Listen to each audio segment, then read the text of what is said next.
Well, to other breaking news this afternoon, at least 41 people have been killed and 180 injured in Ukraine. That's after 2 Russian ballistic missiles struck an educational facility and a hospital. I'm joined now by Ukrainian MP Lisa Yasko. Good afternoon to you. First of all, can you bring us up to date? Do you have any more information to share with us about where this happened and the people targeted?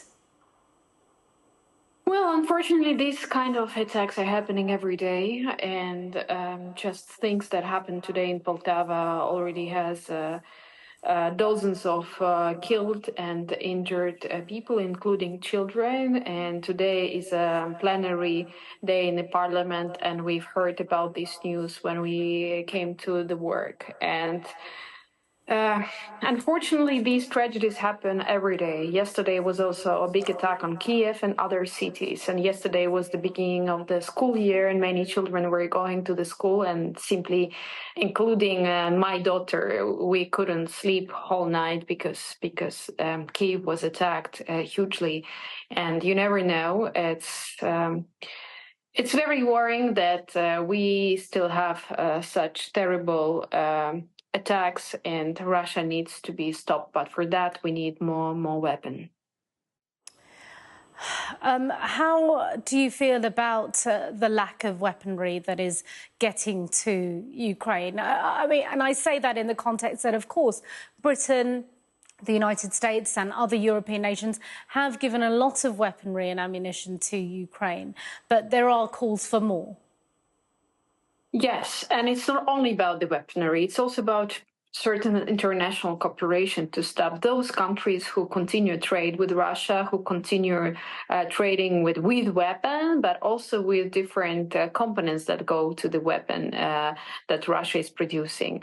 You know, these ballistic air missiles that Russia was using today against Poltava, these missiles, they can reach the target in a few minutes. And Iran is providing more and more weapons to Russia so that they can make such attacks possible. We need to, with all international different cooperation, make sure that Russia is not technically capable to have such weapons, to have such missiles. And we need also from our side, from Ukrainian side, to have enough air defense. And given that recently there does seem to have been an escalation, in particular since Ukraine's Kursk incursion, do you think that was the right tactic to take to target Russian land?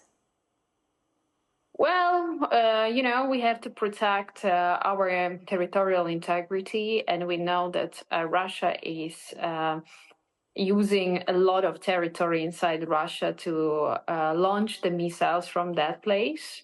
And I think from the point of defense, that's very important that we have the Kursk operation.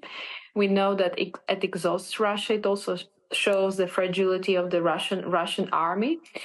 So that's very important. That's one of the reasons why we also continue saying that we need to continue different operations inside Russia to make Russia more fragile, not to be able to run the war, whether we like it or not. But we cannot be feeding the aggressor so many years. It needs to be stopped.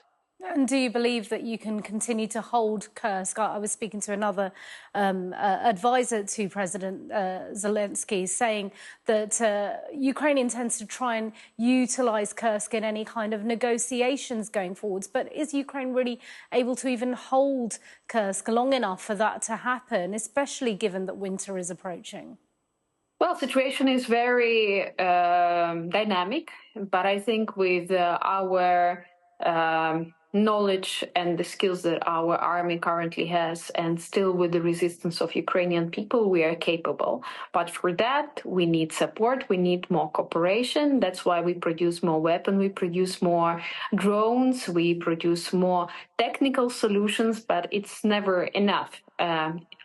Everyone needs to take their own responsibility and to do everything possible to stop the war and stop Putin and Russia being able to run war in Ukraine or in any other place in the world. Lisa Yasko, live with us from Ukraine. Thanks very much indeed. Thank you.